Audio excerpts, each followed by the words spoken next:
2024. October, found out that I had fibroids. Or I had a rather large fibroid. It was like a routine appointment, women's health appointment. I went in and had no idea, wasn't asking about my stomach, wasn't asking about anything. And I had a doctor, bedside manner was just terrible. And felt around him, was just, wow, you have like a very enlarged uterus. And he's like, how have you been walking around with this, not knowing? So they set everything up, got me an MRI, and then probably fast forward after a year, I did a bunch of consultations.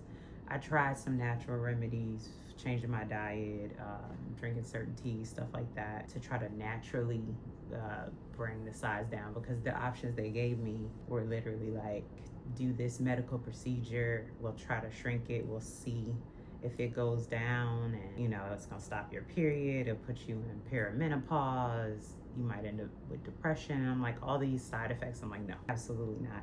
Eventually made it a decision to get the surgery.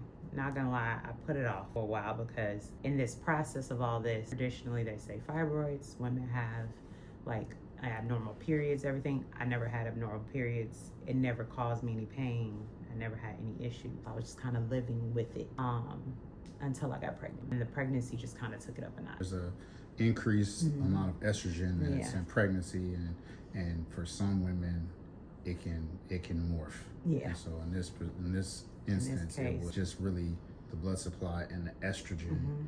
The fibroid really just responded to it, and so extremely. I've gained over 20 pounds now in just a matter of, I think it was leading up to me being in about 10 and a half weeks or so, 11 weeks. And I had put on all this weight already, and I'm like scared because I'm having back pain. My stomach's enlarged. I literally look like I'm measuring 32 centimeters, like I'm about 8 months. And it just escalated quickly. And the option, assuming to terminate my pregnancy, that wasn't something I could take at the time. So I asked for a second opinion. Luckily got with Dr. Johnson. how did you feel? Oh my God, terrible. Like when I tell you, as an athlete, I've had ligament pain. This didn't touch it. But yeah, just stretching. Like my stomach was out all the way around. Like, and I'm carrying all this weight, and my back was just like, no.